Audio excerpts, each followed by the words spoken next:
जय माता दी। आज के समय में विवाह, उपनयन संस्कार इत्यादि ये सब कभी भी व्यक्ति कर लेता है, जिसमें इसका भी एक नियम है कि विवाह आदि जो कार्य है कहाँ करना चाहिए, किस व्यक्ति से करना चाहिए, किस परिस्थिति में कहाँ करना चाहिए, ये सारा बताया गया है। एक माँ के गर्भ से 2 पुत्र हैं और फिर एक माँ के गर्भ से 2 पुत्री हैं, तो दोनों का एक दूसरे के साथ विवाह नहीं करना चाहिए। एक ही घर में दोनों का विवाह निषिद्ध है। जैसे एक गर्भ से 2 पुत्र हैं और फिर एक माँ के गर्भ से 2 पुत्री हैं, तो दोनों का एक ही घर में, यानी कि एक माँ के गर्भ से 2 पुत्र है और एक जगह एक माँ के गर्भ से 2 पुत्री है। तो कभी कभी ऐसा सुविधा व्यक्ति को मिल जाता है तो एक ही घर में वो विवाह कर देता है। तो ये इसका धर्म जो है इसको निषिद्ध बताया है, ये सही नहीं है। फिर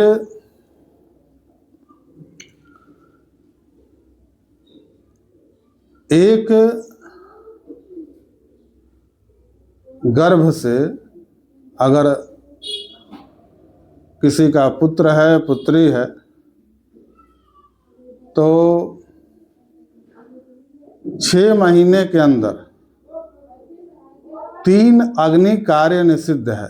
तो 3 अग्निहोत्र किस में होता है? विवाह में होता है, उपनयन में होता है। तो इन 2 ही चीज में इसको निषिद्ध किया गया है कि 3 जो कार्य है यह 6 महीने के अंदर ये 2 कार्य 3 बार नहीं होना चाहिए, यानी कि अग्नि कार्य 3 बार 6 महीने के अंदर नहीं होना चाहिए।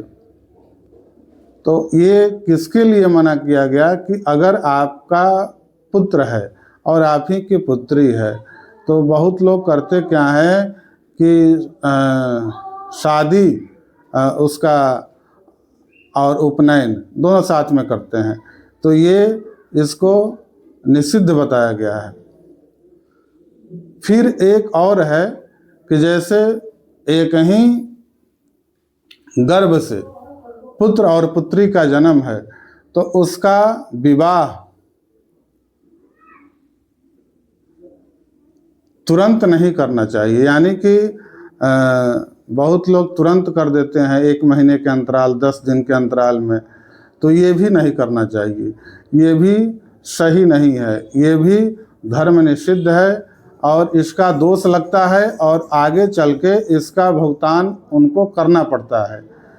भविष्य में उन 2 बच्चों को, यानी कि जिसका हम शादी कर रहे हैं, उसका भुगतान उनको करना पड़ता है भविष्य में। तो इसमें कितना होना चाहिए, मतलब कि कितना अंतर होना चाहिए दिनों का, तो इसमें कम से कम 6 महीना का अंतर होना चाहिए। 6 महीना के बाद ही आप कर सकते हैं। हालांकि इसको शास्त्र बता रहा है कि वर्ष के बाद करने के लिए, मगर एक जगह लिख दिया कि 6 महीने के बाद आप इसको कर सकते हैं। ये सारा चीज एक गर्भ से जो जन्म है, एक गर्भ से जो जन्म है उसके लिए बताया गया है। अब एक जगह और एक चीज बताया गया कि 3 पुस्त में जो कर्म चल रहा है, तो उसमें भी आपको, जैसे कि शुभ कार्य में कुछ चीज वर्जित है। हम लोग यही सोचते थे कि केवल अशुभ कार्यों में ही ये सब चीज़ वर्जित है, ऐसे नहीं करना चाहिए। मगर शुभ कार्य में भी कुछ चीज़ वर्जित है कि आप 3 संस्कार, ये 3 पुस्तक है, 3 संस्कार 6 महीना के अंदर नहीं करना चाहिए। 3 शुभ संस्कार 6 महीना के अंदर नहीं करना चाहिए। शुभ संस्कार में होता है विवाह और उपनयन, यही विशेष रूप से ये 2 को लिया गया है, यानी कि जिसमें अग्नि कार्य है उसी को लिया गया है। ये 6 महीना के अंदर इसको नहीं करना चाहिए। इसमें 3, वो भी 3 का बताया गया है कि जैसे 3 एक ही कुल में, एक ही परिवार में, कुल में 3 शुभ संस्कार नहीं होना चाहिए। उसमें उपनयन भी आता है, जनेऊ संस्कार और विवाह संस्कार, ये 2 चीज़ आता है। तो ये 3 नहीं करना चाहिए। इसका अगर आप इस तरह से करते हैं तो इसका फल भोगना पड़ता है भविष्य में, और इसका फल वो बच्चे भोगते हैं। तो ये सही नहीं है। ये जो नियम के विरुद्ध जो कार्य हो रहा है बहुत जगह होता है, तो ये इसका फल परिणाम भविष्य में बच्चे भोगते हैं। जो भी समस्या आती है भविष्य में तो बच्चे उसका भुगतान करते हैं। तो इसमें कुछ चीज़ ये सब जो चीज़ मना किया गया है कि आपको इस तरह से नहीं करना है। विशेष अब है कि जैसे बहुत लोग करते क्या है कि किसी की लड़की है और उसका शादी किए दूसरे कुल में, और शादी कर दिए और वो लड़की मर गई।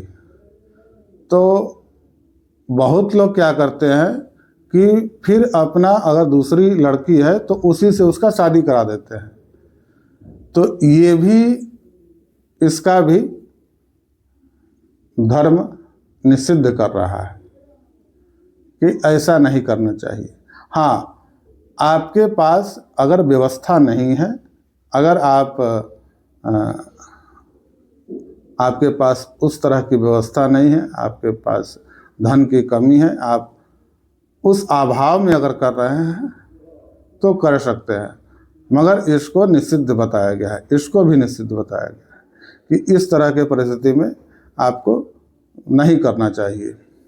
तो इसका परिणाम व्यक्ति को भोगना पड़ता है अगर इस तरह से जो चीज़ हो रहा है, और ये सब में हो रहा है, हर वर्ग में हो रहा है, हर वर्ण में हो रहा है। सभी लोग इस तरह से अपने सुविधा के अनुकूल आप हर चीज़ करते हैं। ये तो धर्म इसको निषिद्ध कर रहा है, इसलिए हमने आपको बता दिया। बहुत चीज़ हमको देखने को ही मिलता है कि अपने सुविधा के हिसाब से व्यक्ति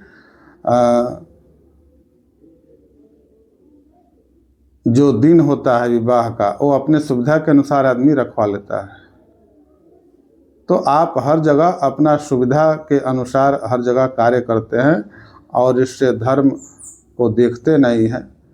तो इससे क्या होगा भविष्य में आपका, जब आप उस रास्ते पर नहीं चलेंगे, शास्त्र के विरुद्ध चलेंगे, आप अपने अनुकूल व्यवस्था बना करके चलेंगे कि जिस तरह से हमारा सुविधा हो, तो इसमें नुकसान किसी का नहीं होगा, आप ही का होगा।